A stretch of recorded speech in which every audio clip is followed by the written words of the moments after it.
Assalamualaikum warahmatullahi wabarakatuh.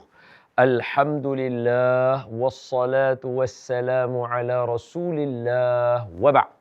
Terima kasih semua, selamat datang ke program nama Talbiyah Haji Ustaz Don. Segmen ini namanya Manasik.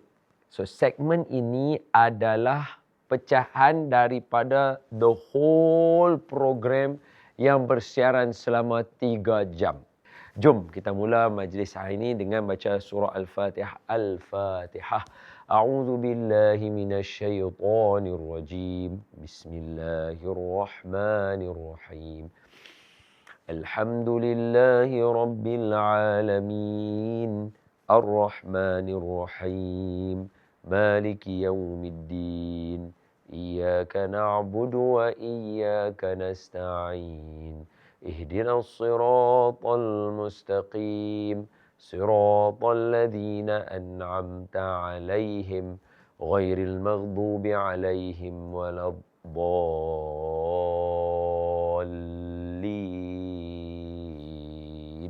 آمين بسم الله الرحمن الرحيم اللهم افتح علينا حكمتك وانشر علينا من خزائن رحمتك يا أرحم الراحمين والحمد لله رب العالمين. Amin.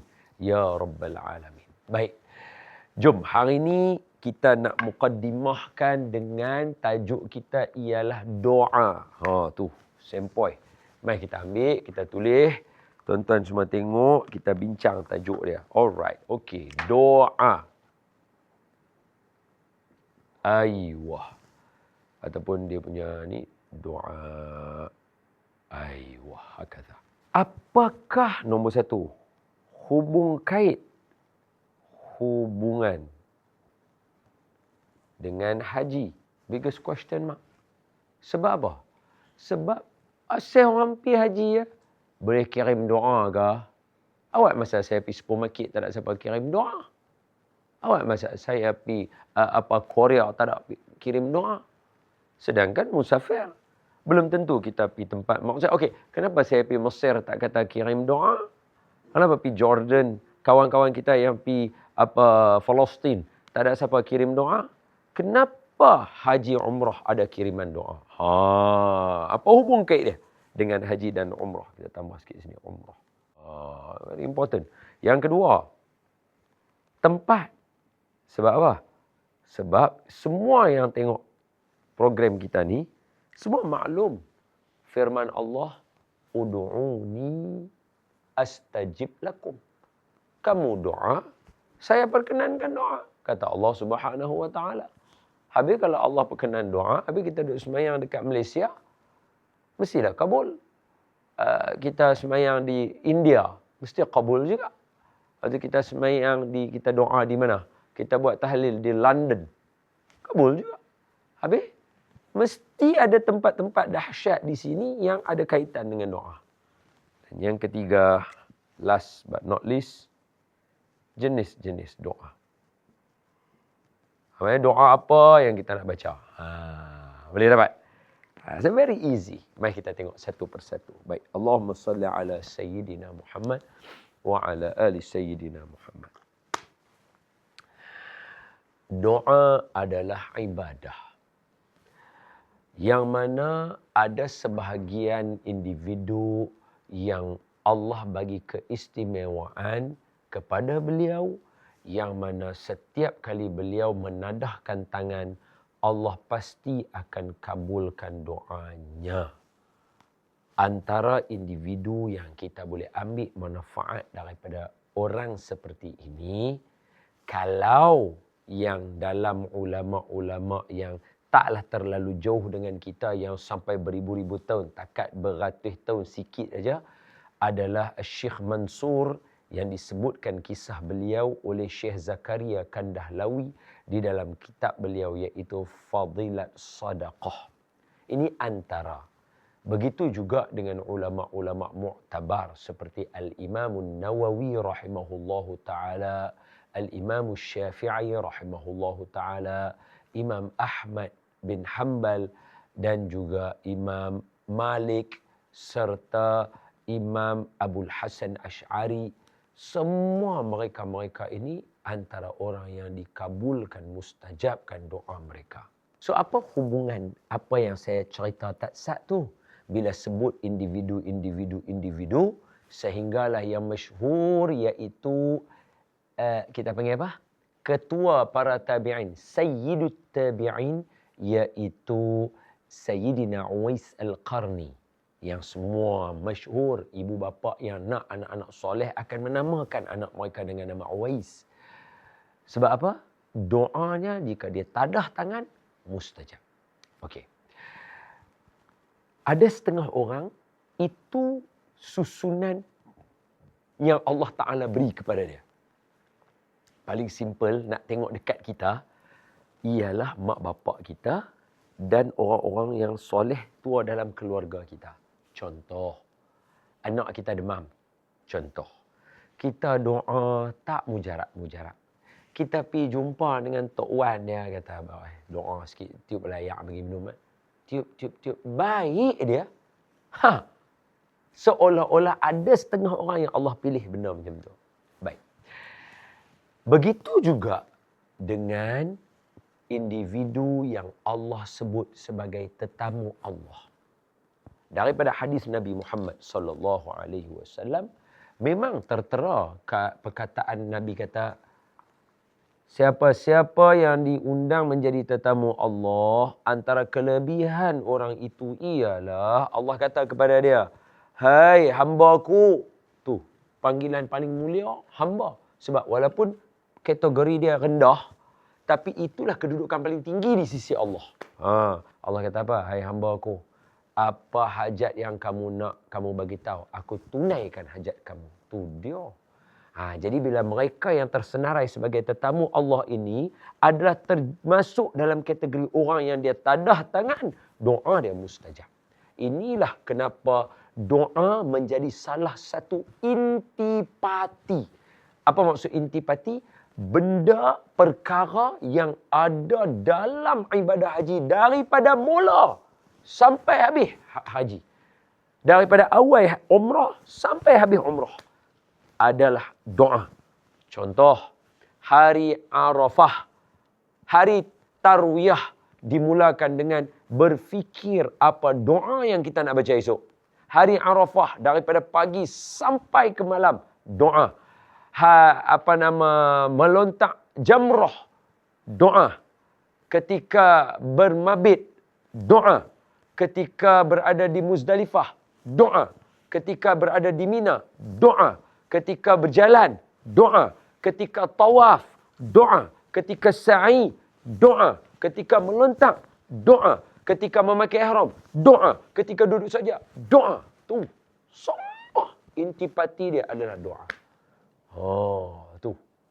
Betapa mustajabnya doa orang yang melaksanakan ibadah haji. Ini hubung kait dia. Apakah antara tempat-tempat dia? Mari kita baca.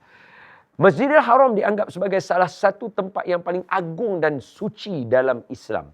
Jutaan jemaah haji dan umrah datang setiap tahun. Sebelum lupa. Apa lagi doa? Minum zam-zam.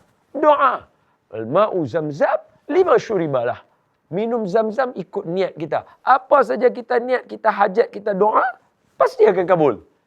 Hatta minum pun kabulkan doa. Allahu Akbar. La ilaha illallah. La ilaha illallah. Antara keistimewaan utama tempat yang penuh keberkatan ini ialah terdapat beberapa lokasi tertentu yang menjadi tempat mustajab doa. Itu ada dalam banyak-banyak kitab, tapi kita ringkaskan dalam nota kita supaya senang kita nak ambil. Jadi tempat-tempat mustajab doa di Masjidil Haram ini mempunyai kemuliaan yang istimewa. Banyak dalam hadis Nabi SAW tentang kemustajaban doa yang ada pada tempat-tempat tersebut. Baik. Antaranya, nombor 1, iaitu di Multazam, antara pintu Kaabah dan Hajarul Aswad. Baik, mari saya tunjuk sikit, kita drawing, kita bagi. Semua orang nampak supaya semua orang tahu macam mana dia punya position dia. Okey, ini Kaabah.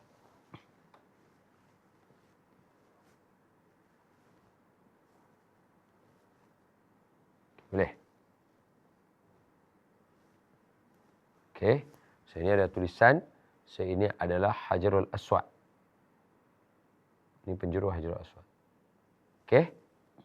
Di sini kita ada tembok dan ada pintu.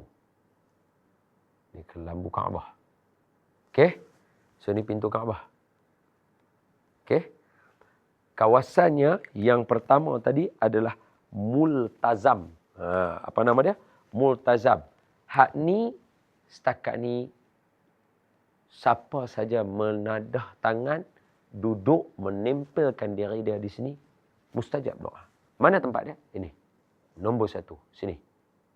Multazam. Ini. Multazam. Ini. Yang kedua, di sini. Yang ketiga, Hajarul Aswad. Yang keempat, sini. Rukun Yamani. So, 1, 2, 3, 4. 5, ni. Kawasan tawaf.